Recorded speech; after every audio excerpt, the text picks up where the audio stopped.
What is good, everyone? We are back for another State of the Franchise episode, and we are going to be talking arguably biggest game of the year.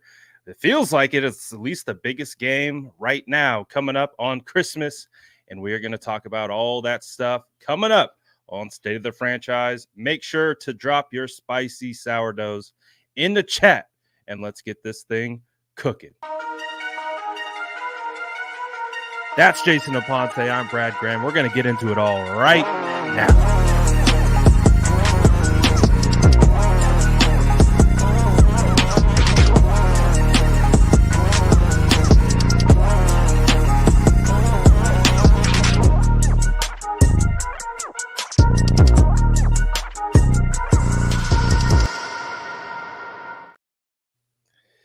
All right, Jason Aponte, we've got a big game. Now, obviously, we did the post-game show right after the Arizona Cardinals, so we've kind of talked about that game. But before we kind of, put a heavy focus on the Ravens, is there anything you want to kind of wrap up from that Cardinals game? Anything from that, or we all eyes on the Ravens? Yeah, two things that really jumped out when you get to watch the game again.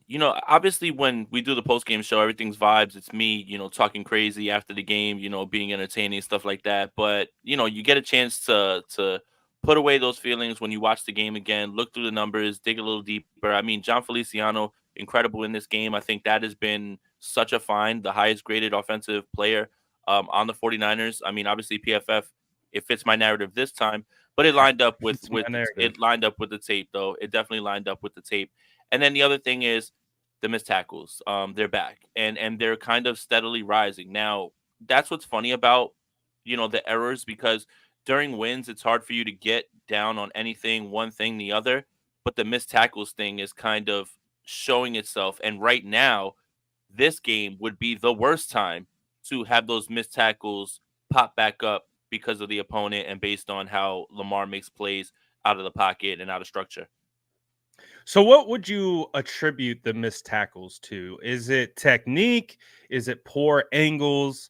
What is it? Not everyone swarming to the ball, because we do know that kind of the typical thought process behind this defense is swarm to the football. One guy holds them up, the other guys start punching at the ball. What would you kind of attribute it to? Because outside the bye, it was like boom, the defense was back. They were cooking. Felt like everyone was flying around. All the hats were to the ball. What's the difference? You think is it as simple as saying, when you don't have Eric Armstead and Javon Hargrave on the interior, you're getting offensive linemen to second level. It's all Did you just and cut out or? Yeah, there you go. it keeps doing that. So and it just makes it difficult. Like what would you describe it as? I think the answer to your question is yes.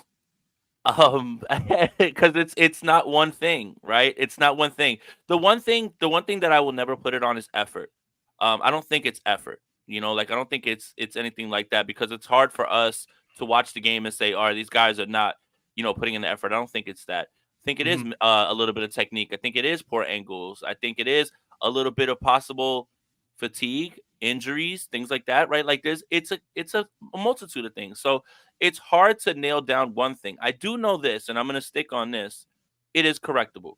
It is because the 49ers have corrected it, right? I think they know as much as the 49ers win that game going away, but they did give up 29 points, which was a season high. That's a season high right there to the Arizona Cardinals. Now, yeah, some of that's in garbage time. That's fine, but it's completely fixable, 100%. And I think getting guys back will obviously help. But I think that they looked at the film and said the same exact thing. I think we have to go back to right before the bye week when Kyle Shanahan spoke about, these guys, they look like they're playing a little bit slower, and that was due to like travel and playing over and over again. Like there's no bye week. You have that the injuries. You weren't really traveling. Arizona's not too far, but I think it's a bunch of things, and it's not one thing to fix. I think it's all those things, but I do think it is fixable. So, if it is fixable, what would you say like the level of concern is heading into a game where you've got Lamar Jackson, MVP candidate, at quarterback? We know I think their wide receivers are going to be healthy. I think there's been some back and forth with Zay Flowers, Odell, and their practice participation so far. But you also got Rashad Bateman and Isaiah Likely's balling out. He's going absolutely Yes. crazy. So, and they did lose their young electric running back in Mitchell, right? But they still got Gus Bus or Gus Edwards, as we should say. So they have a good offense, and Of course. it's operating at a level that we haven't seen ever since they kind of got rid of the old OC, which we know very well, and Greg Roman, Greg Roman. and and they now have a new guy in that seat. They seem to be firing on all cylinders. So, is that something you're concerned about, or what is your kind of thought process moving forward? My level of concern is an 8 going into this game. There's not really too much that you can do, that you can control outside of putting Lamar under pressure. And I wanted to highlight something because I feel like I put this out on Twitter, and I think a lot of things get lost in the sauce on Twitter because we had ourselves a little fun night with a lot of the shenanigans that were going on yesterday. If you don't know, you should ask somebody. I'm not going to elaborate here, but I kind of wanted to talk about the way that Lamar Jackson has operated. Right, I think the obvious statement is when quarterbacks are under pressure, their completion percentage is likely to drop. Well, that's the same for Lamar Jackson, right? When he's kept clean, his completion percentage goes from 74.6 to 47.5, right? That seems like normal. But there's two things that are really weird about that number compared to the under pressure number. When he's kept clean, it's 7.6 yards per attempt, right? Under pressure, it's 8 yards per attempt. Now, let's keep in mind 62% of his dropbacks, he's been kept clean. 37.9% of his dropbacks, he has been under pressure. But it's 6 touchdowns to 1 interception under pressure. It's 11 touchdowns to 6 interceptions kept clean. But here's what's really funny. And I said this and everybody had a good time with it. I said, here's the kicker. Really funny that you bring that up, right? Under pressure, Very nice. his big time throw percentage skyrockets to 10.9%. 15 of his big time throws happen when they're under pressure. And his turnover worthy plays have only been 5, which is 2.4%. Conversely, when he's kept clean, his turnover worthy plays are 10 and it goes up to 3.1%. And when he's not blitzed, it's 12 turnover worthy plays and 3.5% of them. That is such a weird number to go into. So basically, what does that all mean? It means that you highlight how special Lamar is out of structure, how much pressure he puts on you, because it seems like when you get close, he's still finding a way to hit those throws. He's got more big time throws, and his percentage goes all the way up when he's under pressure. And I know it sounds as simple as like make him win from the pocket, but I don't know if blitzing him is exactly the way to go. You have to keep constant pressure on him, right? Like you always don't want him to just feel comfortable. But those numbers are really funny when you really look at them about how the big time throw percentage goes up, his turnover worthy plays go down, but when he's forced to work in the pocket, his turnover worthy plays go up. Kind of funny how that works. And I think there's a correlation in between keeping him in the pocket, making him operate from there, not letting him get out of the pocket, not letting his receivers find a way down the field. Make him play more in structure, make him play in the Monken offense as a quarterback operating from the pocket. I think that was really strange because it does line up kind of with what we've been seeing.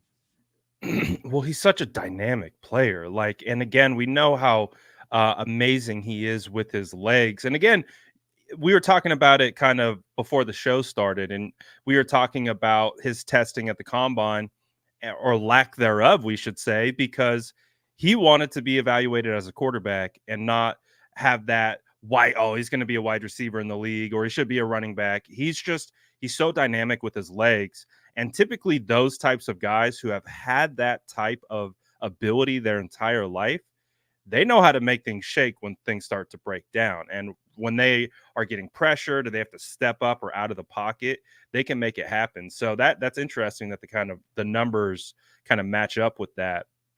But I do think, the 49ers, do you still think that kind of perception of the 49ers having trouble with mobile quarterbacks still exist? I mean, we saw Kyler Murray last week, right? What's your thoughts on that? I think everybody struggles with mobile quarterbacks. When like Fair, fair. I don't know, I don't know many teams that are just out here stopping guys who are making plays on third down, who are dynamic with the ball, right? Like I, I don't think that that's something that's just right to the 49ers. I think because there was that 2020 season in which every running quarterback did whatever they wanted, right? Like we even saw Yeah, Carson Wentz, remember against the Eagles, like yeah, run yeah, RPO. yeah, yeah. Guys are missing their scrape exchange.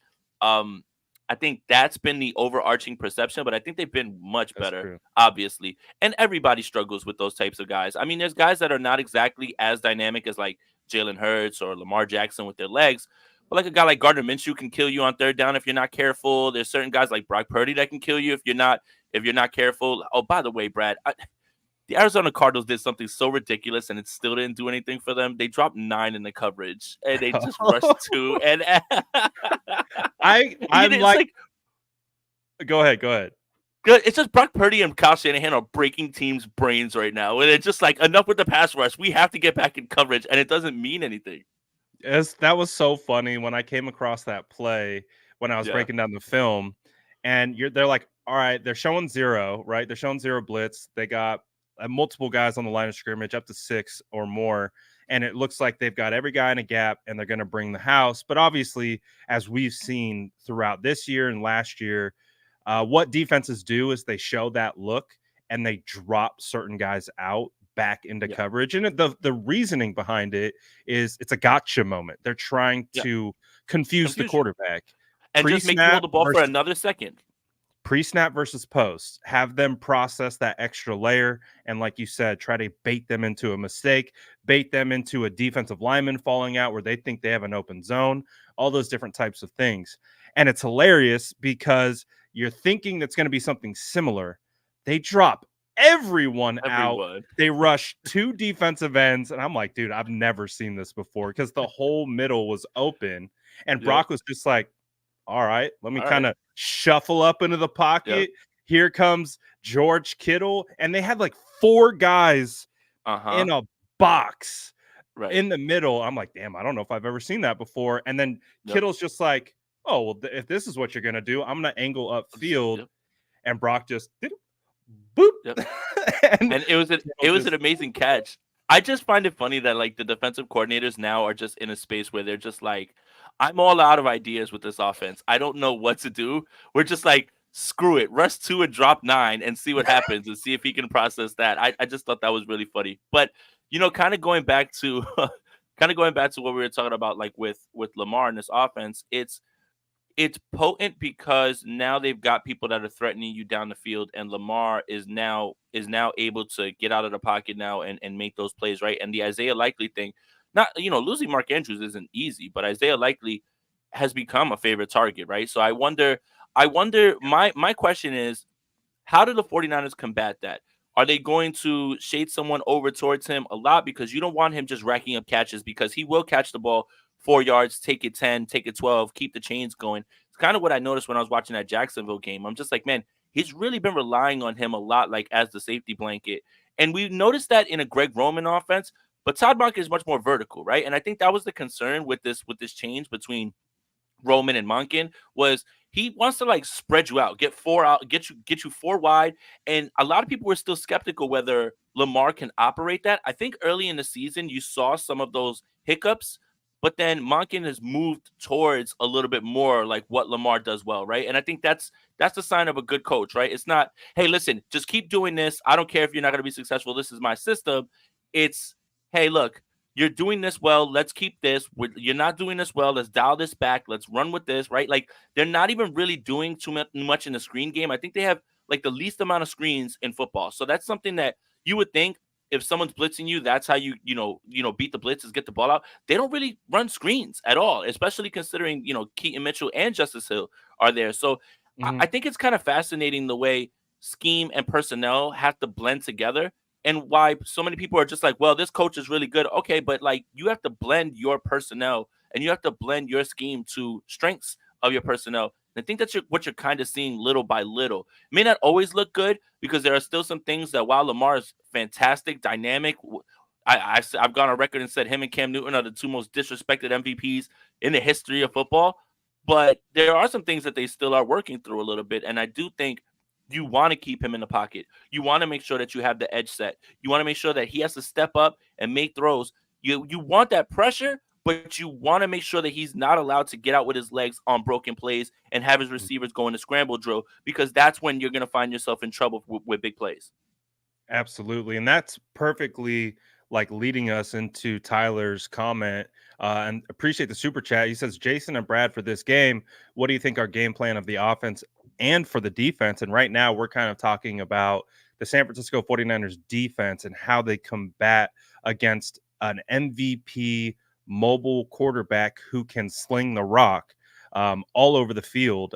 He can play from the pocket and he can do it from outside of structure as well. It's why Lamar is a phenomenal quarterback and right now has that Ravens team as the cream of the crop in the AFC. That's why everyone's calling this the Super Bowl preview, right? Because Yep. it's the two best teams in the league going at it on Christmas, all eyes on prime time.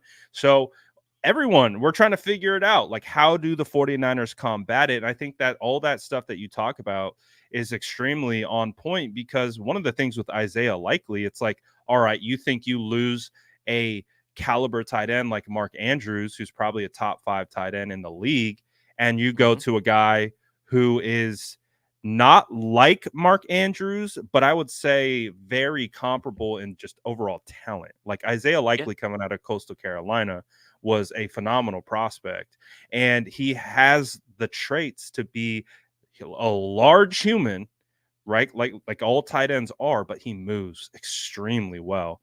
And so the question becomes when you have a quarterback like Lamar Jackson and you have a tight end like Isaiah Likely, are you putting a spy on Lamar with Right. Fred and you're Right. bringing a safety down to Right. kind of spy the tight end over the middle because Fred might be preoccupied? Like that's kind of like the scheme questions that I think they Yeah. got to figure out because I would imagine most teams play Lamar with a spy. I feel like that's Yeah. the only way you can do that, right? Yeah, I mean, I think conventional wisdom would tell you that. I think that there's no perfect way to do it, and I think that's what makes this game so stressful. Like when you list the quarterbacks in the league that keep you up at night as a defensive coordinator or as a defense, Lamar Jackson's got to be near the top Yeah. because of the way that he can operate and do whatever it is that he wants, and he's such a dynamic player, right? It's gonna sound cliched, it's gonna sound like a simple answer, but being disciplined, keeping him in the pocket, and making sure that you're getting to him and you have to finish, right? Like I rewatched that Los Angeles game against the Ravens.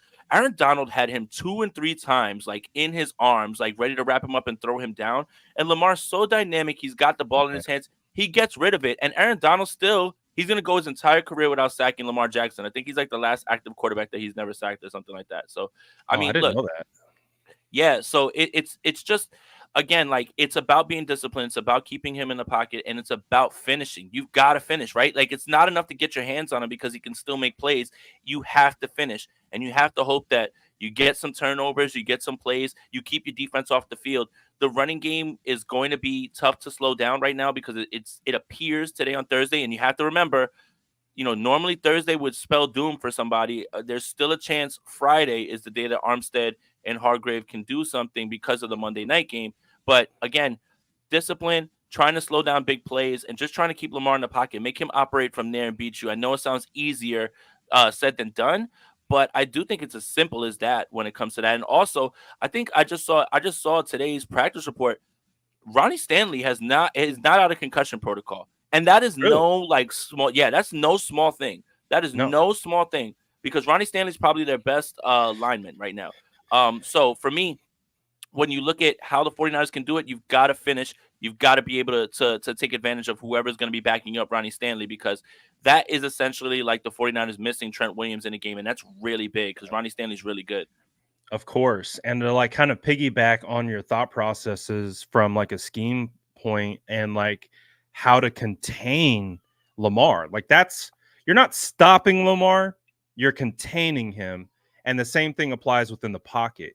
It's like these guys have to get to depth on the edges at the defensive end spots, and they can't allow him to leak out the top, right? So I would Right. say, from my perspective, that's the worst case scenario because then he's got right or left of the field to just kind of survey. And that's when your cornerbacks go from 2 to 3 seconds guarding to 5 to 6 to 7. That's where you get penalties. That's where you get explosives Scramble drill. downfield. Exactly. Or you just get Lamar taking off with his legs. And so it feels like one of the key emphasis is going to be on this D line, containing him, like you said, Yep. within the pocket. So that means we're not probably going to see a ton of inside moves by Bosa and Chase trying to, set up outside speed, counter inside, unless they get to depth. But that's going to be the key element is they got to get to the depth of the quarterback and make sure he can't bail out the top. And the hope is, Jason, that Hargrave and Eric can play. So then you're feeding basically Lamar into them, right? That's the Yeah. goal. It's like you got to Right. keep him trapped in and then force him up into the pocket where hopefully Hargrave or Eric can clean up. So Yeah. it's and that's a tough task. It's much easier said than done, right? Yeah. So it's it's gonna be a tough one, but that's why this game has so much hype to it. That's why this game, everywhere you look, everyone's talking about this is the one because they understand the different dynamics and the elements here for both teams at play. And it's like, well, you look at we talk about those elements, but it's like, man, we know the 49ers defense have the ability to do these things that we're talking about. You've got Fred Warner, who's arguably probably definitely the best cover linebacker in the NFL. So I remember that 2019 game against the Ravens where that like really popped out. He was like in coverage, like 20 to 30 yards downfield on With Hollywood Hollywood Brown. Brown, Yep. who's one of the fastest guys in the Fastest league. guys. And then he was doing it on Mark Andrews and he's clamping and we're like, all right, okay, there's all pro Fred. And that was really the year that he took that jump to the elite level linebackers in this league. And a lot of it has to do with his coverage ability. So we got those guys. Dre Greenlaw can move really fast. And of course, we know he'll thump you. But it's just about playing assignment sound. Like you said, it comes back to the details, comes back to just playing your role within the defense and sticking to it and allowing everyone to work together. It needs all 11, right? There's going to be heroes that come out of this game, but when it comes to it, the team that plays the best team ball, it sounds super cliche, right? But is probably going to win this game. The concern comes in is if the defensive line is not able to slow down the run, and Fred and Greenlaw have to compensate now, and get over, and then you start having those looks where play action is in, right, and those guys are starting to cheat a little bit if the run game is cooking, right. Like I know that sounds super cliche, but if Fred and Greenlaw can be honest and stay over on their assignment and know that the defensive line is wrapping up the run, like if Gus is not ripping off 5 and 6 and Justice Hill is not getting outside of the tackle boxes and actually getting outside to the lanes, because they've actually run the ball very well left and right end, because they've got that speed. A lot of that has to do with Keaton Mitchell. Unfortunately, he's not playing, but if you don't need to cheat over and your defense and your defensive line is slowing down the run and you're wrapping them up and you don't need that extra support from them, then it makes you super flexible in what you can do. You don't even have to rush any more than 4. I already went through the numbers about blitz and when not blitzed. It's better to not blitz him at this point. Yeah. But yeah, if they can get over and stay on their guy and just say, hey, listen, almost like how you would do with Mooney Ward, like go follow this guy. Fred, go follow Isaiah Likely, or Fred, you know what? We're going to have on this play, you're going to carry 3 up the seam, all the way up the middle, and we're going to drop our safety to come down on Likely, right? You've got to disguise those looks, but you can't do that if you're not slowing down the run, right? Because now you have to worry about that. And then on top of slowing down the run on just, regular run plays, run designs, it's Lamar with his own legs. And that's something that's really, really hard. And that's the stress that the Ravens put on you is you have to be able to slow one thing down to slow them all down. And if you're not slowing that down, then you're probably in for a long day. I think the Rams did a really good job, even though they gave up 33 points. Jacksonville actually did a really good job. So I'm interested to dive into that a little bit more, kind of see what they were doing in that game. Felt like Lamar was a little bit off in that game. That was the Sunday night game, if I'm not mistaken, right after the Arizona game. But Zay Flowers, I think he had 1 target in that game. The guy who's popping off for them now is Odell Beckham. It seems like he's completely over his leg injury. Obviously, not the same guy, but it all comes down to if you slow down the run if you force Lamar to beat you from the pocket, you have a much better shot than if they're running the football, can hit you with play action or can hit you with an RPO. That's when you start guessing. You're not playing fast. You're going to start guessing. You're going to start getting in your head because you're trying to diagnose too quickly without having the information in front of you. Yeah, absolutely. We'll definitely come back to the game plan about the offense, but I did see this super chat come through. Gray Fox says, "Would you call J.J. Watt? I mean, I'd call him, but I don't think Say, hey, he how are wants to you? play. Yeah, like, hey, what's going on? What's going on, Funny little pal? discuss, funny little discussion with him on Twitter about the what is it? They're calling it the white people versus black people bowl or something like that. Oh, Yeah, the yeah. Rashard Mendenhall tweet Mendenhall that thing, yeah, yeah. has Oh taken man, off a life of its they need to own. do that just for charity. Oh They need to do that just for my charity gosh. at this point. But yeah, he was pretty funny The with that. No, ratings I would be think through the roof on that one. yeah, 100%. But I think JJ Watt's done. Gray Fox. I think he's done with football. He's got a kid now. I think he's done. It sounds like there's people that are out there, but they're going to be names like, Dominican Sue met with Miami. That's the first name that pops out. And obviously, the 49ers were interested last season. Kyle Shanahan said, not yet.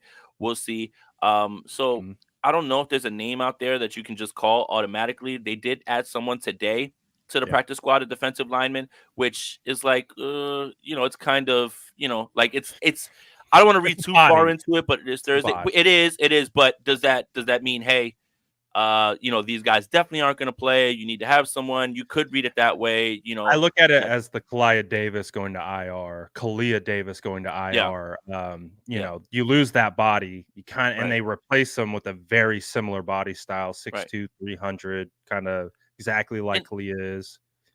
that's what's so funny about the Arizona game, Brad, is like you're looking at the rotation and these guys are down to their last bodies. Like T.Y. McGill was on the practice squad, brought him up, and he had to play. Robert Beal was taking one of his 22 snaps. Like he was actually out there. That's supposed to be something that's for like next season. That's how deep and far they're getting, right? Like that's how far they're getting into this right now Yeah. at this point. That's a little bit nerve-wracking. I Mhm. wonder if Kerry Hyder's available. I mean, Ooh, that's again, that's valuable, he like has good right there. I inside mean, out versatility. yeah, Yeah. I mean, he Mhm. has experience in the scheme. I know that he was down there Yeah, in that's Houston not a and they bad. let him That's go. actually a good call. It's a really good call, Yeah, actually. I wonder if Kerry Hyder's available. I mean, again, when you're looking at it, right, you want guys that you could bring in the building on Friday and they can contribute on Sunday. Kerry Hyder probably goes, in that lane right there. Is he a difference maker? No, but he's a body, and Mhm. you never know. Could be rejuvenated, but He's it's he's hard right had now. success. He's flashed Yeah, before. yeah, Like we've seen he it. has He's not a 100%. dominate the game, but he can Right. flash. 100%. So, you're gonna have to rely on Javon Kinlaw, T.Y. McGill, Kevin Gibbons, right? Like you're gonna have to like rely on these guys in this game, hopefully for not too much longer. But man, looking at that Arizona game and looking at their rotation, I'm like, man, you guys are really scraping the bottom of the barrel here. Like, I mean, not the bottom of the barrel in terms of talent, but like the last options on Yeah, your they're just team. out of Robert Beal guys. Jr. getting out there. Yeah. Like Randy Gregory's gonna have to play a ton of snaps. I wonder if this is one of those games where to offset the loss of Armstead and Hargrave on certain downs, especially downs that they believe are going to be passing, that you'll see that Bosa and Young mug over the A gap and have guys on the outside. Like maybe you run like three DEs, right? Like you run Yeah, Gregory on one edge and you run just go Bosa straight and Young, NASCAR. right? You run Bosa and Young over the A gap, over the Garden Center, and then you have Cleveland Farrell on the other side, who's gonna have to play. Like that is insane. Mhm. That we're like at this point too. Like seeing him limited, like really makes my heart shake. Like I don't know like what they're going to do if they start losing that. So you have to bring all those guys together, but that has to be obvious passing downs because now you're vulnerable against the run, right? Mhm. So it's gonna be interesting to figure out how the 49ers offset all these things. We still have another day, so I don't want to jump to conclusions. If I had to Yeah. put a percentage on Ooh, Hargrave a and nice little Armstead, combo. that's pretty good, right? That's a slip of the tongue. Armstead and Hargrave not playing a percentage, got to have it at least 70% right now. But there is a chance that all that changes. So, yeah, I know. I don't like saying it either. I need them. I need those boys out there, man. Like we need those guys on the interior so bad. Like they've been so good. And again, like part of the reason, like when we look at their importance, sometimes it takes guys being out to like understand, like, all right, maybe we're not giving this guy enough credit. Like, But Brad, you gotta pull the starters, man. Put the back. Where the what backups? What? How many people you think are? How many people do people think are on an NFL roster? Pull the starters. You can't. They're all hurt. Like, what do you mean? What are we doing? Like, you have to play these guys. You have to have them there. Like, it's so strange. yeah, absolutely. And my take on the JJ Watt thing is, my understanding is he's still under contract. So he wouldn't be able to come Is back. he? He wouldn't be able to. I think so, right? Hey, man. I mean, look, Arizona. That's our house too, man. We played there in 2020. Just pass them over, man. Just hand them over, Just, bro. Like, come on. just catch and release. Let him go. Just Just come on, get out of here, man. come on, What are man. you doing? Come on, man. Come on. If he wants to come back, let him hoop for the Niners. Get out of here. No, you don't need him. Gammon says nerd alert as we're out here nerding about this game coming up. Looking forward to it. It's going to be a good one. When's Drake Jackson should be able to come off IR here pretty soon, right? Like, maybe he's a guy. I don't know if it's this week, if he's available. It's around that time frame. So Yeah. I don't know. They got to figure it out on the defensive line. Obviously, they're bringing in bodies right now. Ty was a guy who actually stood out last year when he was signed mid-year. So I like Ty. I would like to see what he could do with a couple more reps, and stuff like that. But we'll see. That defensive line and Hargrave and Armstead's availability is going to be crucial for this game, because they have a good offensive line too, right? Yeah, like, they got Lindstrom, like he's one of the best offensive linemen in the NFL. Obviously, the Stanley thing that we're trying to figure out if he'll be able to go, but overall, they just have a solid freaking offense, even with some of the injuries that they're dealing with. I mean, one more name, and I know he's not a defensive tackle, but Justin Houston wants to play for a contender, and I was dying to see him get out there as well too. So I don't know. Like again, you have to explore all these options right now, because we don't know the severity or how long this is going to take. I do think that, I'm not trying to downplay the importance of this game, but the 49ers don't need to win this game, because this is not an NFC opponent. If they do fall, obviously it's against the AFC opponent. Doesn't affect the tiebreaker, and then all you have to do is take care of business the next 2 weeks. Obviously, you don't want to go into that Los Angeles game and have to win it. It'd be a lot better if you did. I don't think the 49ers are taking it like that. I'm just saying, like, from a comfort standpoint and where everything sits right now. We're big Giants fans this week as well too. Let's go Tommy Cutlets. Let's keep the pressure on these guys, and let's get the Eagles out of here. But they don't have to, in terms of tiebreakers, right? A win against the AFC just is another win in the win column, but it doesn't change the tiebreaker. So yeah, you want to win this game, obviously, but the NFC is where you're kind of looking at it. And if you take care of business, Chase Young revenge game against Washington, and then obviously Week 18 against Los Angeles, which depending on tonight's outcome, that game could be the reverse of the 2021 game.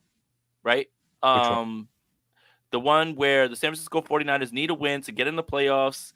They're at yeah, right? Like, that game has a completely different feel, right? And interesting. Yeah, right? Like, the 49ers have already won the division, right? Obviously, with a loss, the Rams still won their division, whatever. But that game kind of would have a flip on the field. But right now, this will be a big game tonight against the New Orleans Saints. We're big Saints fans tonight. That's interesting. All right, I like that. That's a nice little look at it.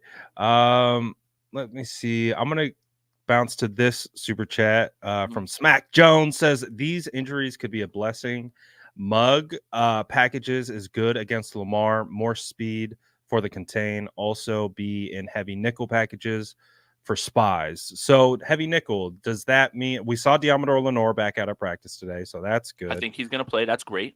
So we're going to have Ambry, Demo, Ward quickly. Yeah. Is Ward all pro? So definitely top 5 cornerback in the league. Would you say top 3? Yeah, 25 PBUs, 2 interceptions on Sunday, 4 targets, 0 catches allowed. I mean, he's been on fire out of the bye. Yeah. Absolutely on fire. And that's the thing is, out of the bye, Steve Wilkes' biggest adjustment, everybody thinks is on the defensive line, was clearly in the secondary. Hey, Ambry Thomas, you're in. Lenore, kick inside. Right now, Mooney, go cover one guy. Go cover one guy and go follow Just him everywhere, man. follow. Yeah, just follow him. And I think when we talk about the cornerback position, it's so much about confidence. It's so much about confidence, right? One or two plays can make you sink or swim. Harkens back to Akilla Weatherspoon. Be 3 straight games where this man looks like he's cooking. And He's going then to be that guy, and then just right, and then one catch over his head, and that's it. Like, I mean, I'm not saying that's Mooney, but when you give him, hey, go get DK, go follow him. Like, like, all right, coach believes in me, and then he starts to play well, and he's starting to knock the ball away. His confidence is at an all-time high. I'm just nervous right now. He might be playing himself into a bigger bag, right? Like he may just come back a and say, bigger bag. He already yeah, got the oh bag, no, but yeah, there's a bigger oh bag no, coming for Charvarius Ward because it's another. That's he got paid with zero name value. When we yeah, signed Charvarius, I was like, who? yeah. And Who? then I did some research. I'm like, all right, he's pretty Yeah, good. And then yeah. obviously, since we've been able to watch him at training camp, him and Ayuk, right? Get your popcorn ready. That was Those two super fun. guys at training camp have been a blast to watch. And so that's where we were like, all right, Ward's going to be a quality cornerback. And he's even exceeding expectations Right. from when we first signed him. And again, he knew it. He's talked about it. And we know like a big part of these types of accolades, the personal accolades, is you got to make the splash plays. Obviously, you got to do the intricate things, the small Yep. details, the Yep. team first stuff to be able to Yep. play your role. But to get Mhm. the accolades, you got to make Yep. the splash plays, and that's what he's Yep. been doing. He's going crazy. Yep. Shout out Trevor.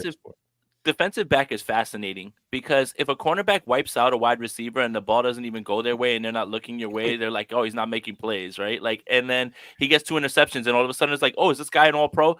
No, I mean, I think you should watch like you should just watch the games and you could see that there's times where the quarterback looks and they're like, no, I don't Oh, want he's that. an all pro. Like it's like, Yeah, well, yeah. Now he's an all pro because of the interceptions. It's like right, the interceptions outweigh, and obviously everyone likes the interceptions because of they're course. big momentum changes. And when you take one back to the crib, that's something completely different. But for me, the funniest part is he can like wipe away a wide receiver and the quarterback will look and just go right the other way and he gets nothing on the play.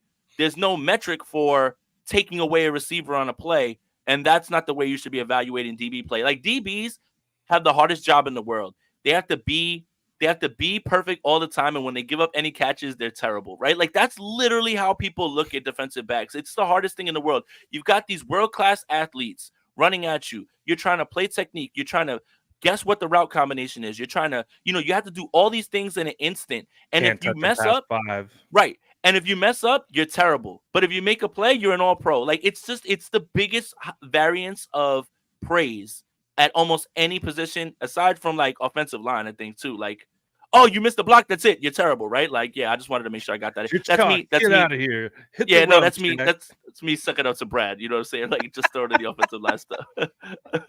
But yeah, like again, Thank you. those guys are out there. Like, imagine being a wide receiver and you got Devontae Adams running right at you, and he's getting ready. He gets his release off, and he's getting ready to make his move. And now you've got to decide where he's going on this route, and you have to make a play on the ball instantly. Because if you don't, it's a catch, and if you don't wrap up, he's gone, and there's no one behind you to help you. Like DB is very very hard, man. And I think we Yeah, it's very sometimes hard. lose sight of that.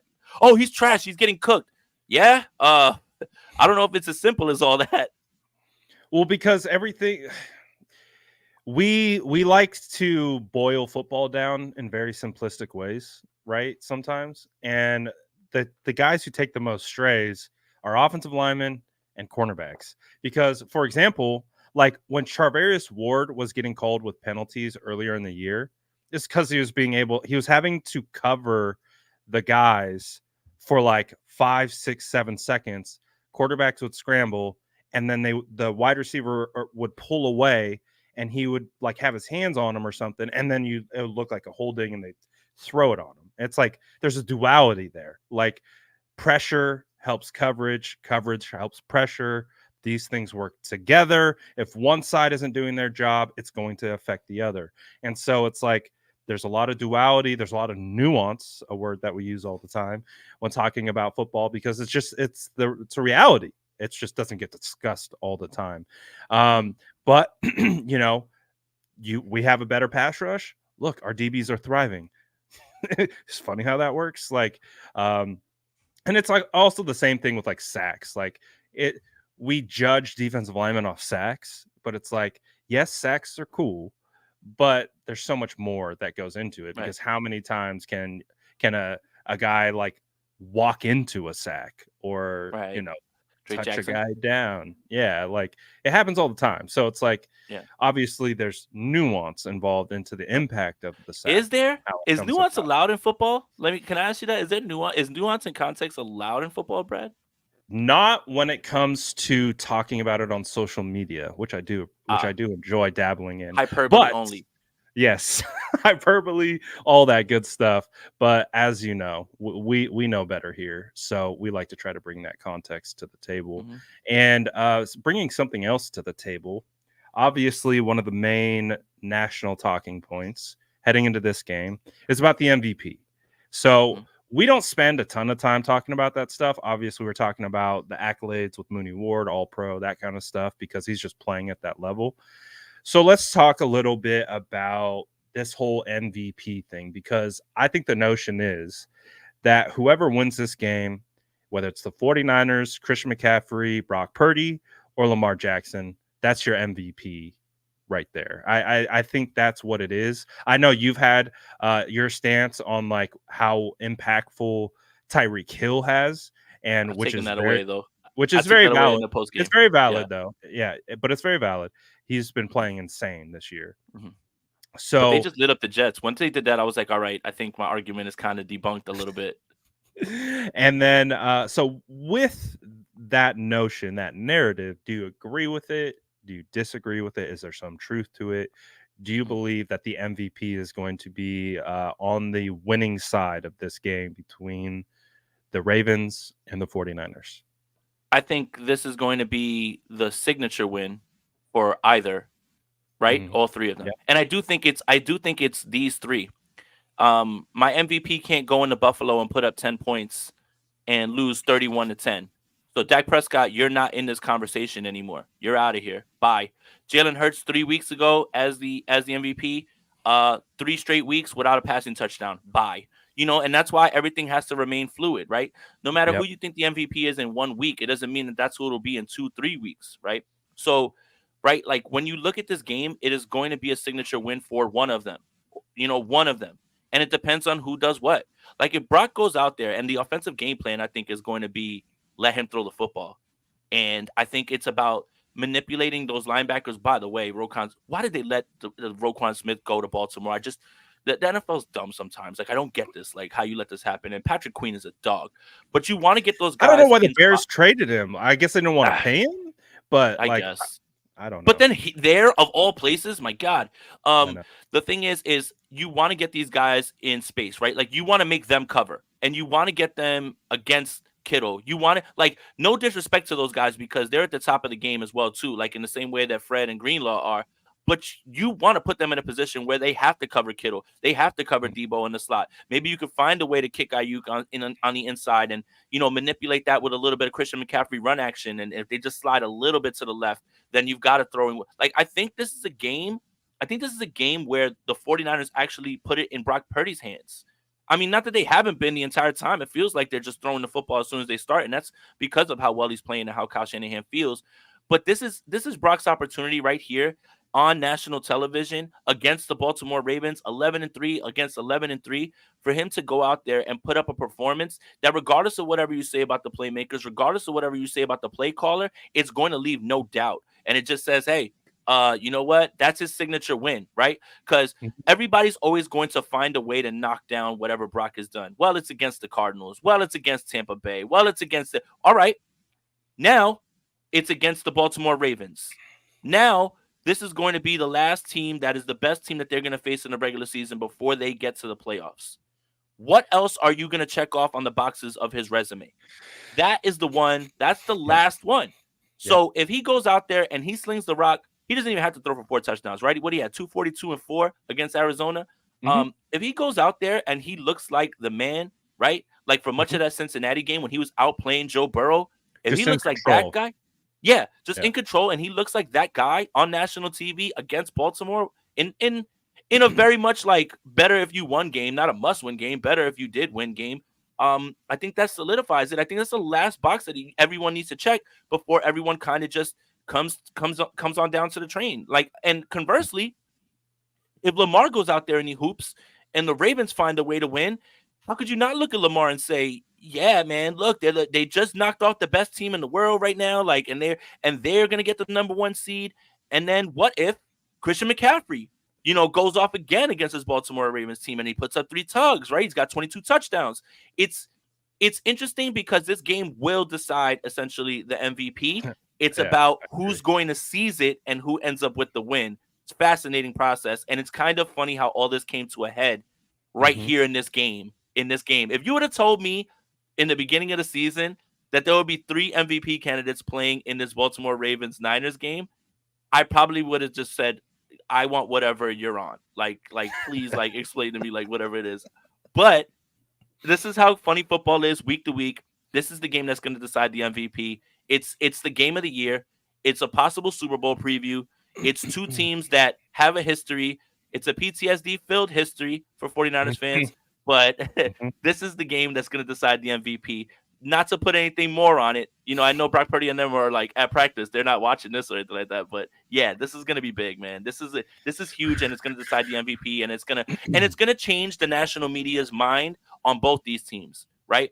Like if the Niners go out there and they win, the small majority that's out there that doesn't believe in the San Francisco 49ers are going to have to shut up completely. Because if you don't, like, you already look dumb, you're just going to look dumber, right? And you're going to lose all credibility. So for me, this game is so big in terms of narratives, MVP, and kind of just can't even get words out, the trajectory of both these teams heading into the playoffs because they're on a collision course to Vegas.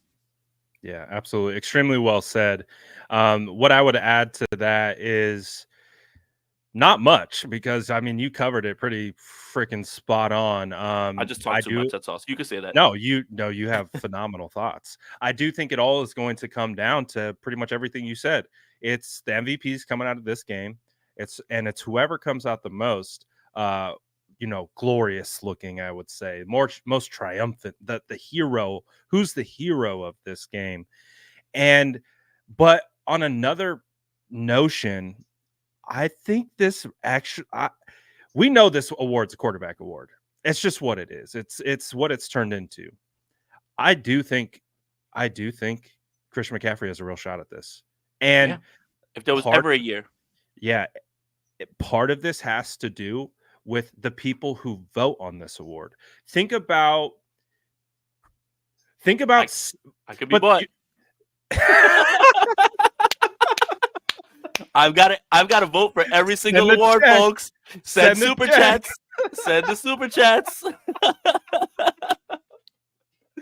Bro, you need to have an episode where you're literally, all right, we're raffling off my vote. All right, The we're rapping. Let's listeners, go. What's the vote? They're gonna strip my this is a vote faster than community I got it. vote. This is a They, they, community vote. they're gonna strip my vote faster than they gave it to me. I literally just got the vote this season. They're gonna take it right away from me. That's so funny. But I really do think it comes. That's another aspect that, like, again, I didn't think about. Steve Young said it on KNBR, and it's like, think about who's voting for this, and then think about the people who've kind of been weary on Brock. It's a lot of your more journalist focused analysts versus your former player Oh yeah. analyst, right? Hmm. It's the guys who crunch numbers, who do advanced analytics, maybe do some tape, but don't totally do tape. They don't like live Or and die, also don't understand what they're looking at and the right? dynamics of like having when getting the ball out, what's right, what's wrong. Exactly. So those are the guys who are voting for this award. Now, obviously, and that's been a big conversation that's dominated the 49ers space is, of course, talking about the 49ers quarterback. And so it's really easy to see that there is a disconnect regardless of how good Brock is playing. So if Christian McCaffrey takes over the game on Christmas in front of the entire world who's sitting with their families watching the 49ers versus Ravens, biggest game. I mean, obviously, we've seen everything, so we can pretty much say this is the biggest game of the year because we've already seen the other games. But it's like Mhm. the culmination of it all and the meaning behind everything. It's like if CMC goes out here and backpacks this game, then dude, that's a case right there. And I think then you get the Tom Brady talking about it should be CMC MVP. You've got Kittle saying it should be CMC as MVP. And I think even the Brock saying that it should be CMC actually helps elevate CMC's case. And then, of course, you hear the people on the national shows. Well, look at Kittle. Look at what Kittle said. They're the guys that don't really like propping up Brock. So when they had this conversation, they're like, well, look at what Kittle says. This is his own teammate. This is his own guy. He's saying CMC. So it's like if CMC goes out and balls, I think he has a real, legitimate shot to win the MVP. Yeah. And do I hear a kid? Yeah, we got a breakthrough right here. Nice.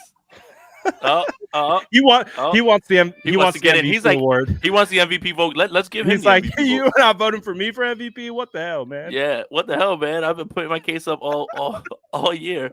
Look, yeah, and I think again a lot to, and this is not to discredit CMC. It's just essentially there's been one quarterback that has been so dominant, right? Like has gotten all the highlight reels and everything, right? Like it's always been like Mahomes, the year that Lamar won it, he was just dominant the entire year. But the thing with Purdy is, and why people, again, and I've said this a million times, why people have such a big problem even giving him the smallest amount of credit is because of where he was drafted. And I think it was Charles Davis that said it. He said, when us evaluators, when we cover a guy and we give him an undrafted free agent grade or a 7th round grade, and he comes out and plays like this, it forces us to reevaluate our process. And it forces us to say we were wrong, right? That's the hardest thing. Again, remember, back to get it right, be right, right? That's the problem. And that's why it's so much easier to bet against, well, it'll eventually happen. It'll eventually go bad. It'll eventually, because it's something you've never seen.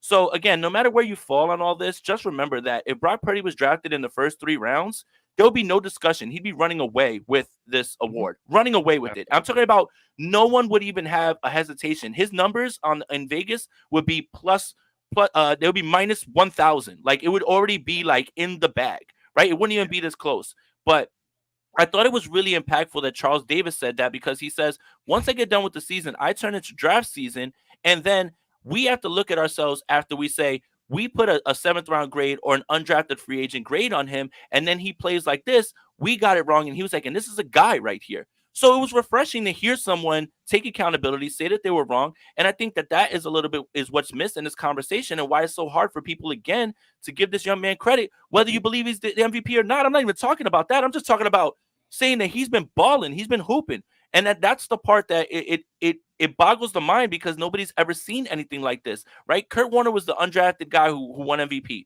They made a movie about him. That's cool.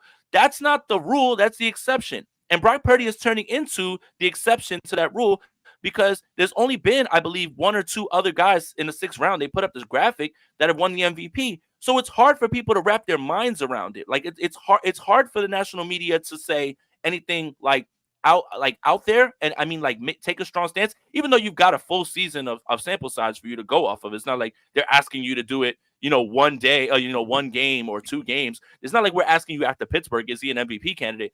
Like, for God's sakes, we've got 3 games left. Like, and he's already put these numbers up. Like, it's all there for you, and he's just doing everything. Like, it's hard for people to admit to something that they have never seen before. And I think that's really where it's at, without just giving him a little bit of credit, never mind the MVP. Yeah, and a lot of people, honestly, just feels like they've been brainwashed that the only way that you can be an elite level type quarterback is if you just pull the entire team along.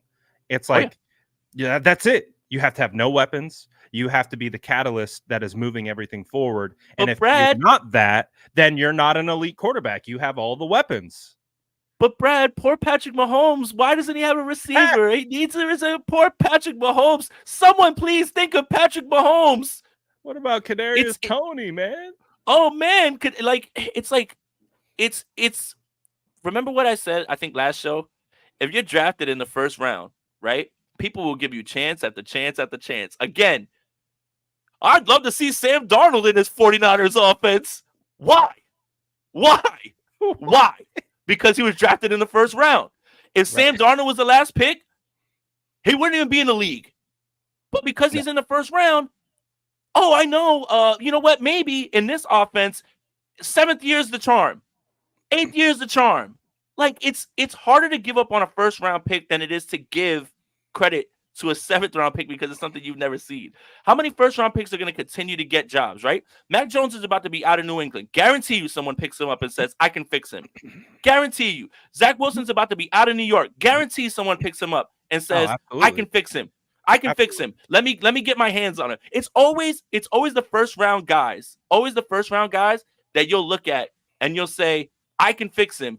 But when it's Brock Purdy, he's either got to be good or bad. And I don't know how many times we have to say it. Like, I got into an argument with somebody at a bar about that. Well, I think Sam Darnold could operate the 49ers offense. I almost lost my mind. And then think about this. All right, look. How long was Sam Darnold in this game against Arizona? How long was he in for? How many snaps? 5 snaps? Who? So I saw him make 2 throws. He threw the football and I wanted to puke. Like, it looked awful. Like, it just looked terrible. And I'm like, that's not because, oh, well, he's rusty. No. It's literally like, look, and then Dual Threat says, oh, well, Sam Howell. I think that's funny. I thought he was saying, like, someone's going to give Sam Howell a chance, right? Someone's going to give, Sam Howell might Justin get Fields. paid. Yeah, that's what I'm saying. Like, think about that. Like, think about all of the first-round quarterbacks that'll continue to get shots, that'll end up as career backups. And there'll Right. be a coach, there'll be a GM, there'll be an organization that'll say, I feel like I can fix him. But yeah, when Sam Darnold went in that game, I was sitting and my stomach was turning because it's not the same thing at all. And if you believe that Sam Darnold can operate this offense, I want to know what you're on.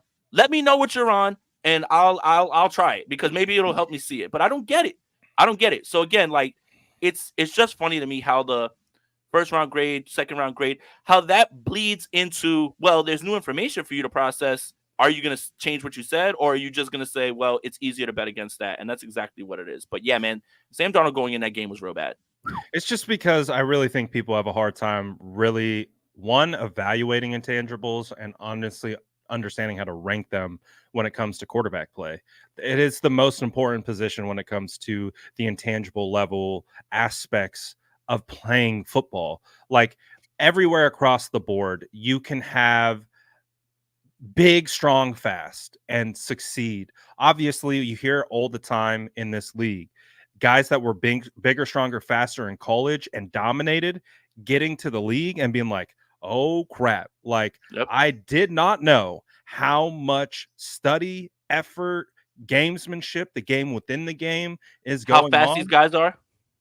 And when you're not on your P's and Q's, boy, you get cooked. They figure it out, they smell it out, and then they put you, they twist you up like a freaking pretzel if you don't know what's coming at you. So that's the huge aspect of it is like Brock has confidence, leadership ability, processing ability. He has phenomenal pocket presence. Like no one talks about his presence within the pocket. It's insane. Like almost every throw he makes is off a different type of platform because he's either moving his feet out of the way because he has an offensive lineman coming in his lap. He's either throwing through bodies, over arms, trying to side arms. Like he is constantly changing his base, his hips, like that. And that's why they talk about like with kids growing up today, they're like, man, get them in baseball, get them in basketball. Don't just make them a one sport athlete because if you think about baseball, you're playing infield, you're turning 2 as a shortstop, you're getting it, you're running to the side, you're throwing off the bag with the whip, and you got to be able to make those fluid movements. Like you see that in Brock. Like you see, it doesn't matter what's happening around him, his brain just automatically knows the geometry and Yeah. he's like, all right, this is what I'm doing. And then Well, he does it. and essentially to your point, because I saw you post that throw to the on the out route with Ayuk, right? And Yes. people will look at that throw and say, that's a 7-yard throw, right? Or that's a right. Right. But Yeah. but you know what you forgot? What you forgot The is the horizontal hash yards, the hash he's on and how far he's throwing it that way. Because it's how not flat vertical. it is. Right. It's not vertical and it doesn't count as yards vertically. It's still yards on the football that you have to put in that spot on the edge, throwing across the field, right? Like The Mhm. yards count vertically, but horizontally, if you throw the football, like if you want to throw sideline to sideline, that's still a lot, right? And to be that Yeah. accurate on those throws and be able to get that thing in there, right? Like when Mhm. you said that was the most impressive throw, I have a hard time disagreeing. And someone will look at the box score and they'll look at that throw and they'll say, that was an 8-yard throw. Who cares? It's not about that. It's not 8 yards. It's horizontally 20 something yards on a dime, right? Like right into the Yep. spot from where it's at. And that's the funny part. Again, about like I see the discourse in the chat and I love it. Stats and eye test. Remember what stats should do.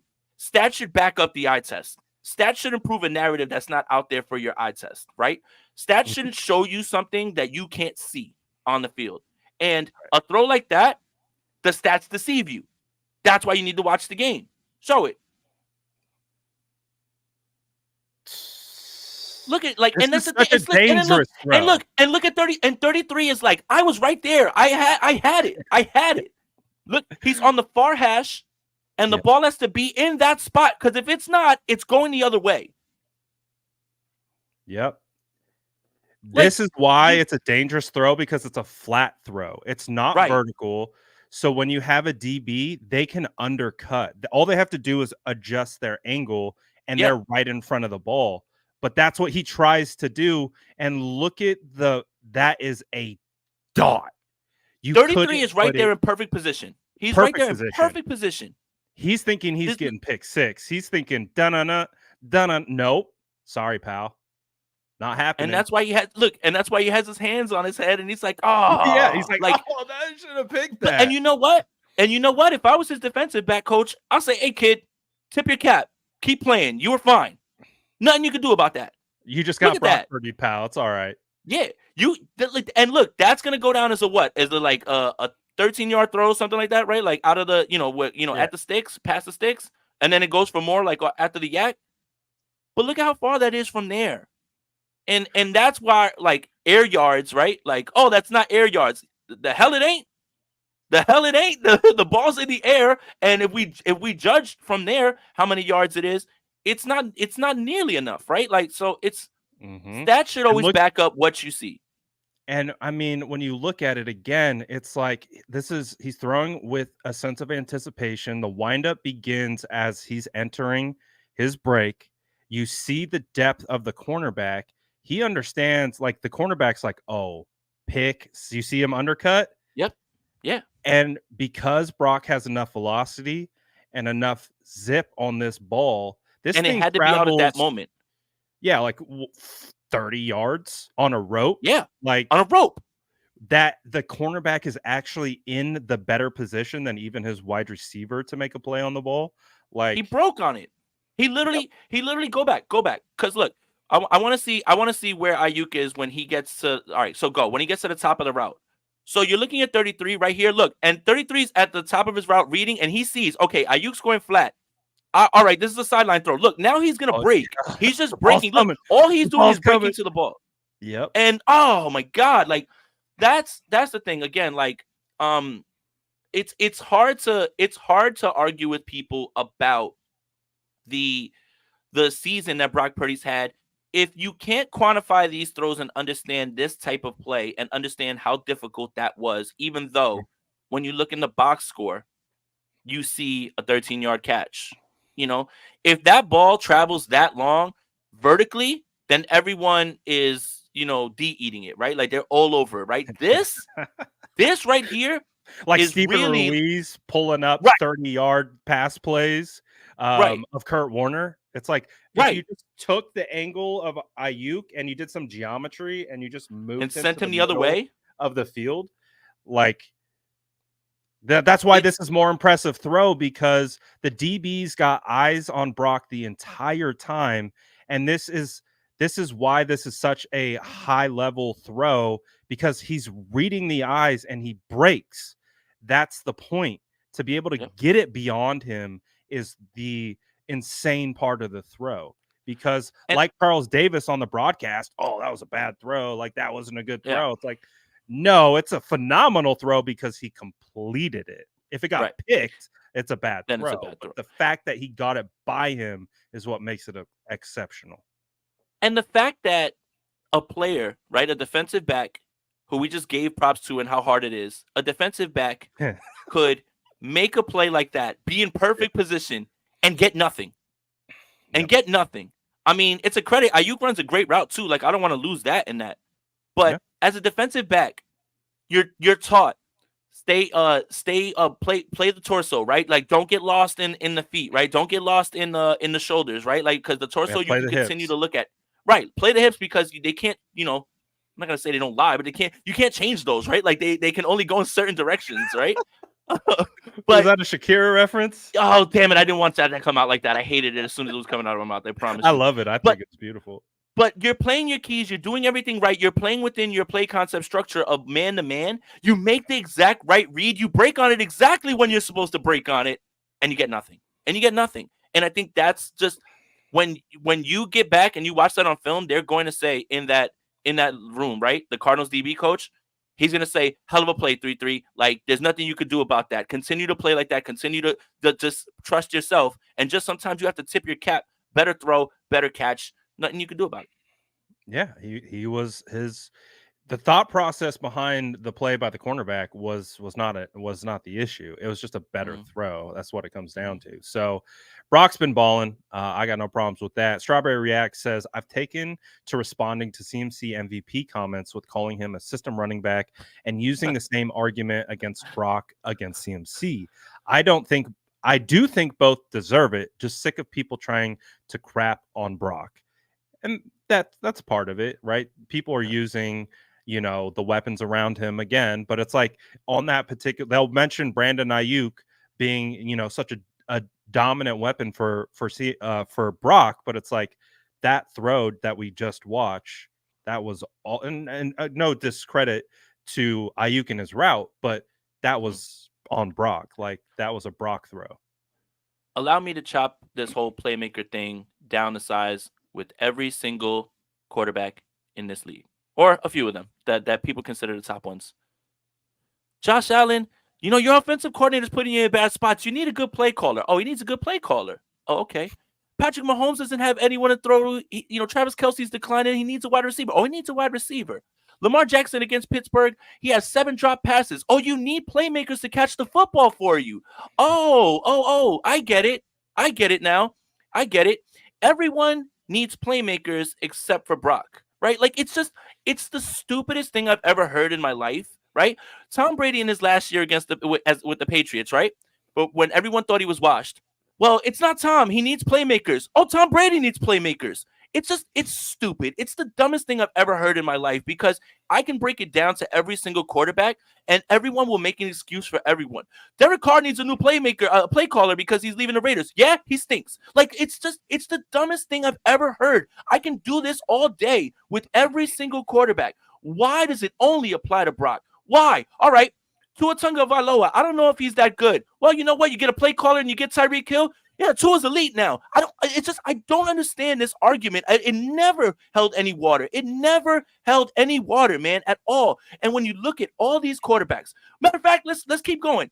Man, Justin Herbert needs a new coach, man, and he's got to get somebody who's gonna like give him some playmakers, because he's just he's dying out there and you're wasting him. Oh, we're wasting Justin Herbert now. It's so stupid. It's the dumbest thing I've ever heard. I can do this all day with all these quarterbacks. If CeeDee Lamb went down tomorrow for the Dallas Cowboys, well, what is Dak Prescott going to do? Throw the ball to Michael Gallup? I mean, what do you want him to do? Exactly. Everyone needs playmakers. All of them. Every single one of them. It's ridiculous, man. I don't understand it, man. I really don't. And to Jonathan Clark's point, Brady won 3 Super Bowls with Troy Brown and Deion Branch. Impressive, nonetheless. His first Super Bowl, he was very much the definition of a game manager. Very much the definition of a game manager. Defense, that's another thing you can add to the list. And we forget about, no matter how much we crap on Bill Belichick right now, because it's popular to do it right now. Right. Stop playing with the Patriots defense.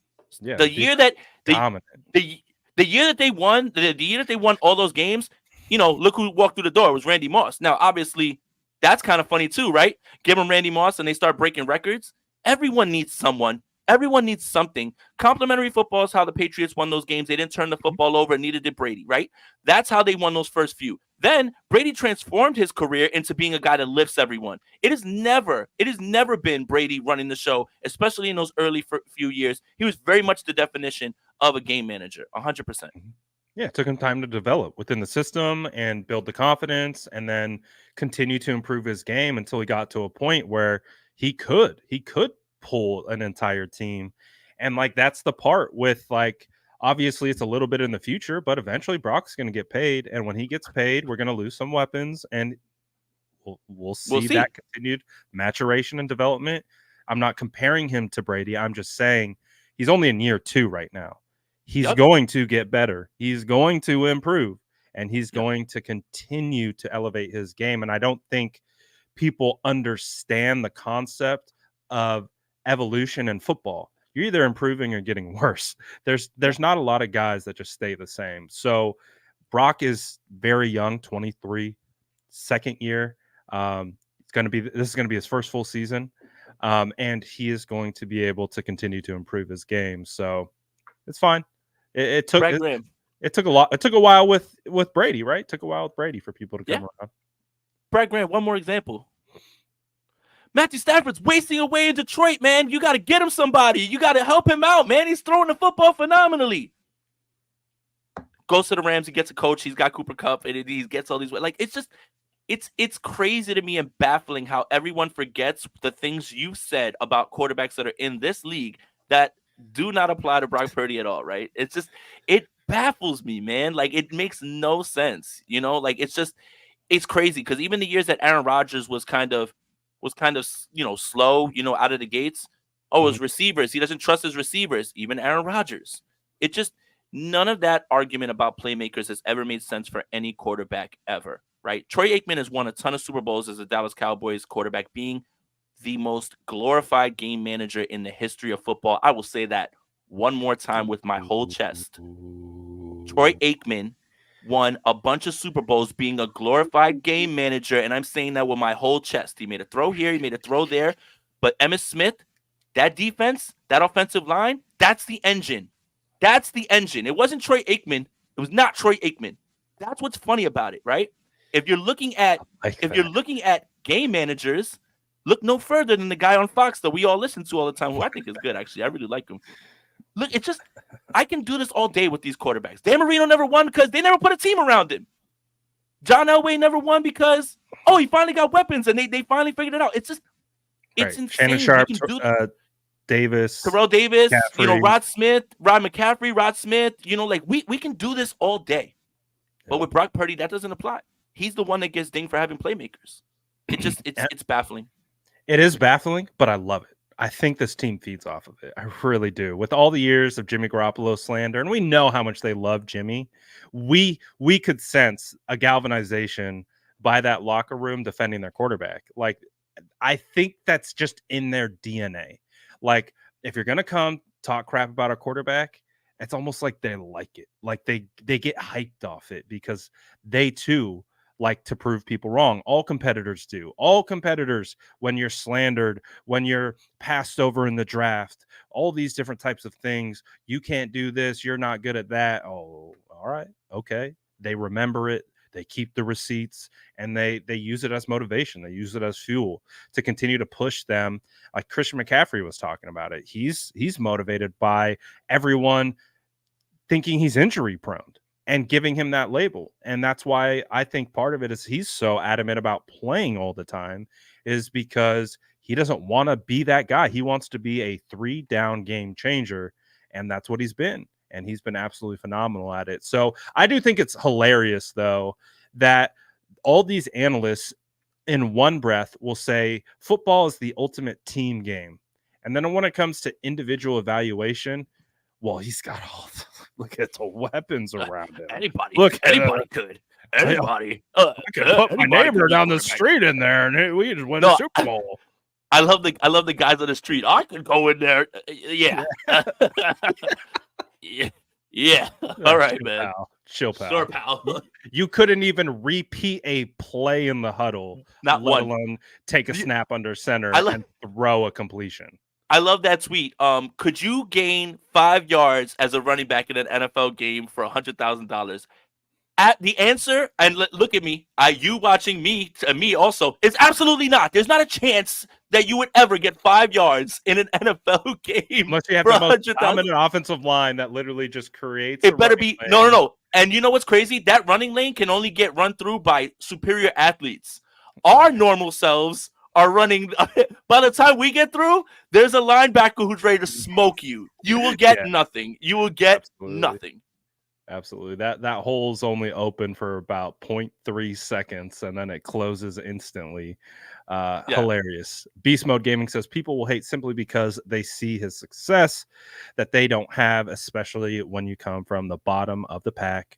Hashtag facts. Hashtag Niner for life. Hell yeah, I Beast don't Mode see no Gaming. lie. You know what it is. You know I what don't it see is, no man. lie. It's hard. It's hard for people to describe something they've never seen. You know. Mhm.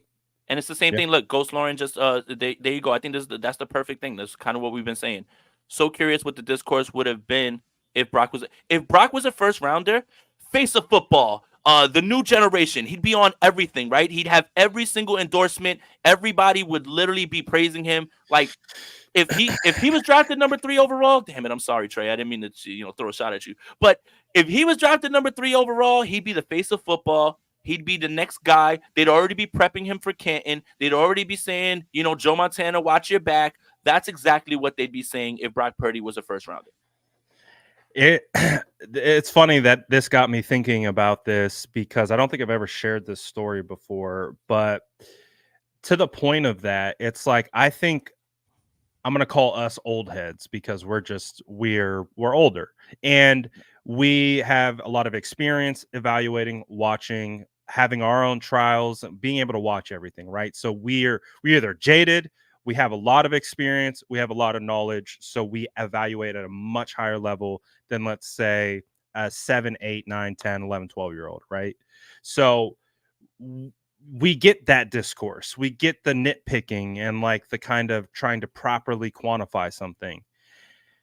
I went to a Dude Perfect show, Jason, in San Jose SAP Center. So where the Sharks play. So pretty big, arena, about 19K, 20K people. It was taking my son to go see them for his birthday. Shout out to my sister who got him the tickets. And we went as a family. And part of the bit was like, they came out in like a Steph Curry jersey, right? Appealing to the home crowd. Everyone's like, go on, Steph Curry.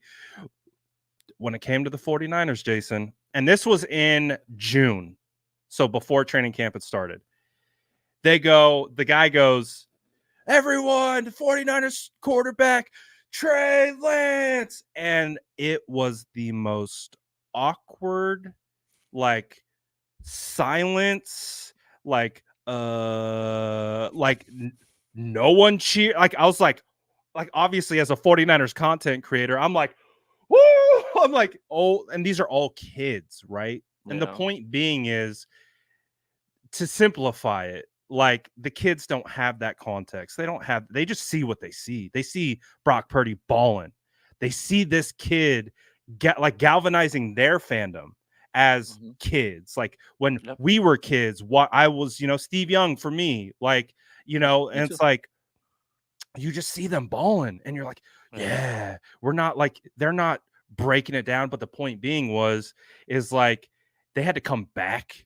They later on in the show, he's like, all right, I think I messed that one up. How about Brock Purdy? And the whole crowd goes, ah! Like, I was just like, wow, dude, this is crazy. Because again, that's not a room of adults. It's a bunch of 7 to like 12, the demographic, right? And it's like we see all these people on Twitter arguing it all the time. It's the older demographic who have all this experience and knowledge and go back and forth. And it was just wild. And again, it comes back to like the draftism stuff comes into that. The perception comes into that. That's why he's not getting the credit. But you show a kid, a dude balling on the screen, they only see the kid balling. They only see the guy making plays, making throws, winning games, and they're like, that's our guy. Not because Trey was drafted 3 overall, not because Brock was Mr. Irrelevant, because he's out winning games. And I just thought that was an interesting. I've never shared the story, but I was like, I that was love just that. such an interesting dynamic of that current state. And that is kind of like the crux of like kids who've never seen. I hate to bring this to this, but they've watched LeBron their entire lives, Yeah, and they're like, he's the best ever. of Well, course. he's the best. He's the best you've seen. And I respect people that say, I don't want to give an opinion on someone I never got to watch.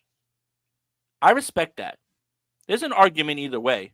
But that's why there's kids who are like, Jordan? Who? Like, I don't care. Does he have the He most makes a points in stick basketball history? sneaker. Right. Right. Like, does he have the most points in basketball history? Does he have this? Does he have that? Right. Like, a kid who is watching their favorite player is always going to cape for that, right? And never go back to do history, right? Like, I think the Yeah, real historians eventually go back and they try to do it, but I do respect people that say, look, I'm not gonna comment on somebody I never saw. Like, I don't talk about like people, and this is a huge, huge, huge thing, right? Like the 49ers have an MVP candidate. He doesn't even count to their 53-man roster cap hits. right. I believe Arch Manning, I thought I saw it today on ESPN. Arch Manning makes more money than Brock Purdy. Arch Like Manning. 3.2 in Arch NIL. Manning. Yeah, Arch Manning. He's a college quarterback. Arch Manning. right. Um, but yeah, like it's that same sort of thing, right? It's well, I love LeBron. I've been watching LeBron. I don't care about Michael Jordan. And it's same thing kind of like with rappers, right? Oh, my favorite rapper, a kid will say, my favorite rapper is J. Cole. I don't care about Nas and Jay-Z, right? Like, oh, I don't care about, and why should they? I'm the J. Cole guy, by the way. No, you are. I'm the Kendrick Lamar guy. I'm the J. Cole guy. I'm the Kendrick Lamar guy. But it's it's hard for a kid who hadn't lived through that time to understand that stuff, right? Right, And you can't blame them for when they see something that's happening in front of them and go for that, right? Like so like to that point again, there was so much more that Purdy had put on tape at that point, and again, you have to remember the sentiment the sentiment was the sentiment was that the 49ers, if Brock Purdy didn't get hurt, yes, Arch Manning makes more money than Brock Purdy. Arch Manning makes more money than Brock Purdy in NIL. College players make money. He made 2 point something million this year. Arch Manning. I know that doesn't sound right, but it's Mhm. 100% correct. Of course. And Brock Purdy makes $800,000, something like that. Not even worth the cap hit. Yeah, like Doesn't matter if he's a backup, he's a starter. 968 or something. I Yeah. I tweeted about like over one of I think Patrick Mahomes gave his whole offensive line golf carts. I was like, Yep. And you were like, what's the budget? I was like, I hate pocket watching, but what is Brock's budget for O line gifts? Because dude's got a root. And again, it's like that's the function of him being the last pick, right? Brock Purdy, $870,000, MVP favorite, $2.8 million, Texas backup quarterback. The backup quarter, not even the starter, the backup. And that ain't even Manning money. That's not even Manning money because he's a Manning. That's not Manning money. That's NIL money. There's a lot of people that would say, Caleb Williams, why would you leave the NFL? You're probably going to make more money sitting at USC next year. So there's a guy who's a backup quarterback at Texas that makes more money than Brock Purdy. And Brock Purdy is on the cusp of clinching an MVP. After Texas, Brock. Yeah, that's why Brock has a roommate and he's making homemade pizzas. Cali's rough, bro. He said he's making homemade Christmas pizzas. He is. I mean, the poor guy, man. The guy's literally at the forefront of the MVP conversation, and he needs a roommate because that money back for him is literally essentially, on the East Coast, what he's making is like $15 an hour if you were working like at Target here, and you're not getting by around here with that. Like that's like the equivalent of it. It just blew my mind to see that the backup quarterback for Texas makes that much more money than Brock Purdy. What a world we live in. Not fair always. Absolutely. It's a fun conversation though. Like obviously Brock, CMC, the 49ers offense just dominating the NFL landscape right now. And it's a fun place to be in as 49er content creators. So it's going to be fascinating to see what happens in this game coming up on Christmas. Do you have I'm gonna put you on the spot. Do you have a Yeah, score prediction? I And the do. reason why I want to ask you for your score prediction is just to kind of gauge your confidence. This is Yeah, what I do with score predictions. How yeah. confident are you? 31-23 49ers. This is going to come down to a last minute stop, or a last minute touchdown. Um, I don't, or 31-24. Let's make it, because it'll be 24-24 at that point. Yeah, it's gonna be close. This is gonna be a knockdown, drag 'em out game. I saw someone say that they believe that this game was gonna be a blowout, a la Philly and Dallas. I don't see that happening based on who Harbaugh is, how this team is built, the mentality that they have, and Lamar Jackson's record against the NFC, which is absolutely sparkling against teams that he's facing one time. One time, he's like almost like his record is like overwhelmingly positive. It's the AFC teams that tend to give him more trouble. I do think with the losses on defense, there's going to be some moments where this game gets a little bit hairy, but the 49ers win this one 31-24 with a last minute stop or a last minute touchdown. That's very solid sound logic.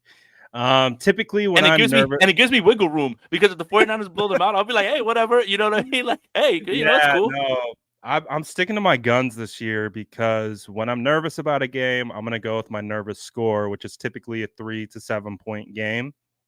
So, I mean, if I had to pick, I'm thinking like 21-17. Maybe we have the Ugh. defenses get into some kind of like one of those games, right? Where it's a knockout, drag out we talk about it all the time when we play good teams. It could very well be a barn burner the opposite direction. I'm just saying it from that standpoint because I feel like these teams are so equally matched and the matchups, like you say it all the time, styles make fights, like they just match each other so well that it could turn into not a barn burner. It could turn into a low scoring affair, but I have it kind of in that 3 to 7 range. And when I've said that, it's turned out to be blowouts. So Blowouts. Let's keep it going. I'm using the reverse psychology. And I'm gonna keep it rolling That's this very year. safe. So That's very I'm not safe. I'm That's not very concerned safe. about being right about a score I don't care prediction about it either. in the slightest. So that's why I'm gonna use any of the football gods' powers that they give me. And it's been working this year, so I'm gonna keep it going. Other than that, I don't Yeah. care about a score prediction, to be No, perfectly honest. honestly, as long as we predict the Niners win, I think we're safe. Exactly. They win in They that win. score prediction, Niners by win. Spoiler alert, we were gonna pick the Niners. spoiler alert, 49ers win. 49ers win. So yeah. Any before we get out of here, any last comments, thoughts on the game coming up, or anything else that we haven't touched on? No, this is going to be a huge game. I just want to remind people it is a Christmas holiday. Make sure you enjoy your time with your family. Hold your loved ones close, man. A lot of people wish that they could be with their families. I'm always going to say that around the holiday time. You get reflective. Make sure you call your mama if you can't see her. Call your dad. Go, hug somebody. Make sure that you watch football. Just spend some time together. And enjoy your family, right? So and do that. Enjoy your football. And yeah, man, we're getting close to the new year. You know what? You know what I'm thinking about right now, Brad? I'm thinking about the entire offseason in which we were sitting here like, how much longer to football? How much longer to football? And then Yeah, football gets here and bam, we're three games away, and here comes the playoffs. The season flies by. It it's insane. flies by because of the schedule, right? We get off of Right. a game, we got to do the review, everything, boom. The week, everything has gone into straight up like hyperdrive, and then all of a sudden the Yeah. season's over. So yeah, look, guys, just enjoy your time with your family, man. Open some gifts, have some good food, and just cherish the time that you have with people, because there's a lot of people out there that wish they could be with their family members, and either location or something worse has them Mhm. apart. So yeah, man, and enjoy your football. Let's go Niners. Absolutely. Well said. I agree. It's a great time of the year and we got football on Christmas. Has Woo! this is new, right? Or was it Yeah, last year that or this is the I first think year? it was. I think it was last year, but I think it's the way the games lay out, right? Because Christmas Day is on Monday. Christmas Day is usually an NBA day. Right. And the NBA is like Arthur Fist right now. They're just because it's yeah because it's not like, all right. So last Saturday the games that were on, they weren't bad. Vikings, Bengals. You get two backups. Shout out to Nick Mullins. He almost pulled it off.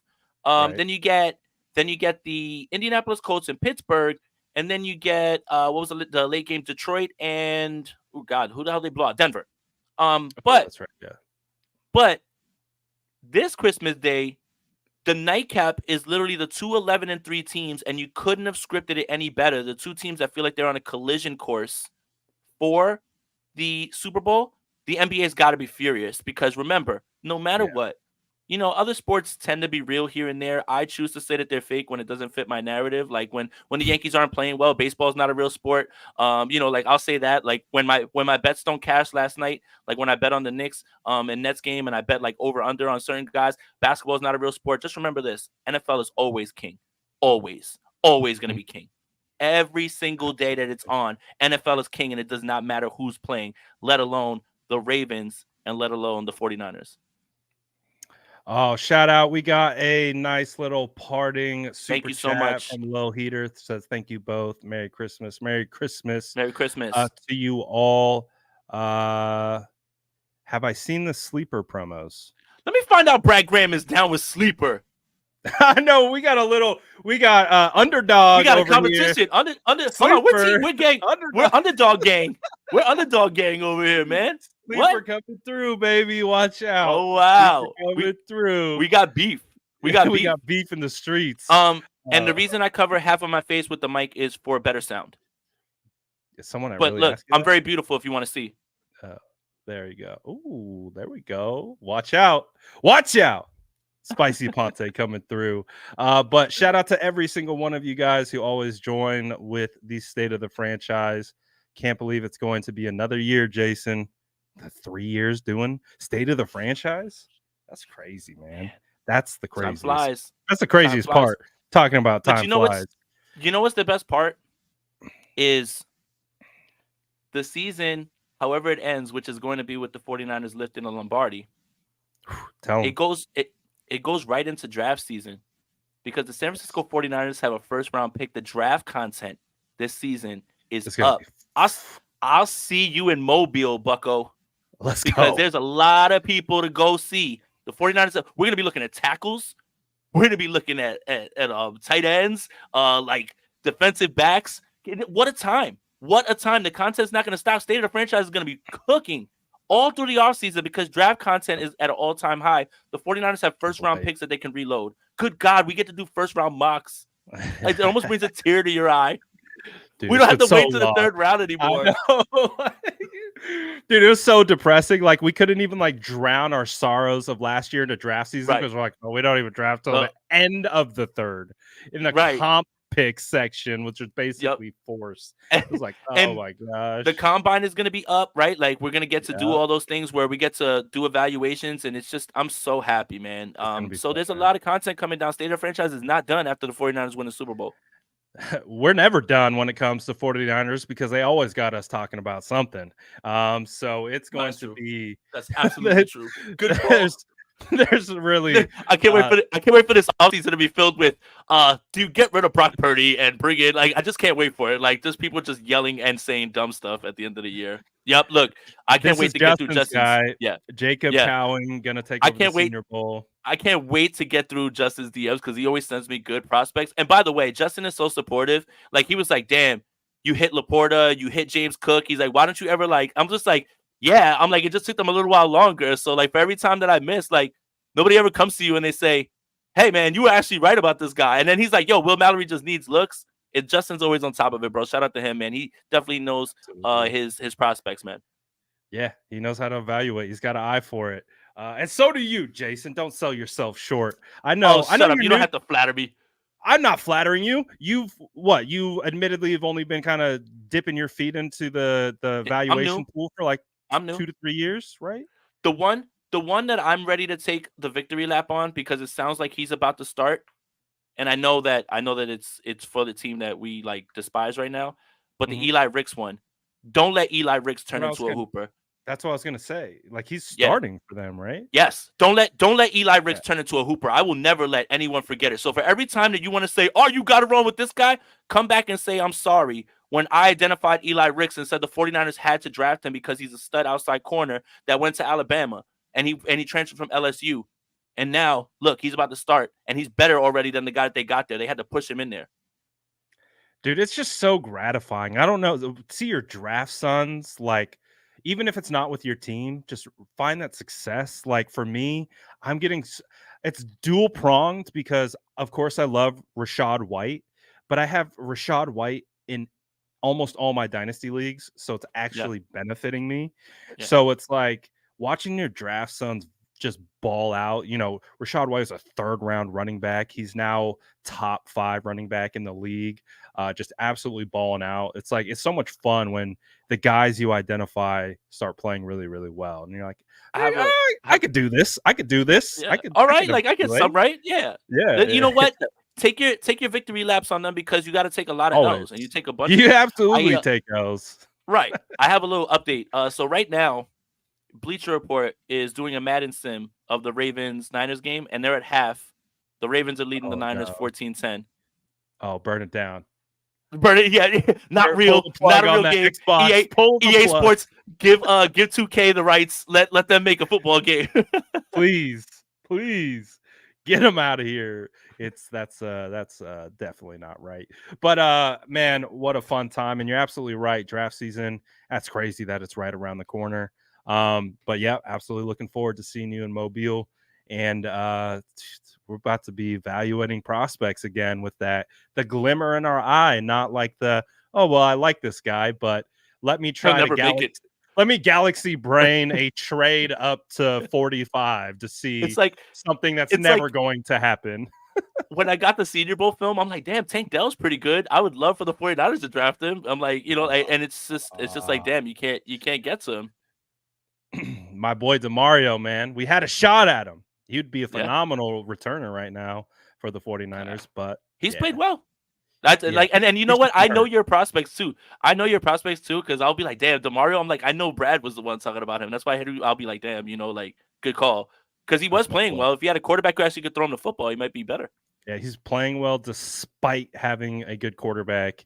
And also, he was buried on the depth chart between for a little while. Juju. Oh, he was behind Juju Smith-Schuster and Devontae Parker. They really know what they're doing over there in New England with their personnel groups.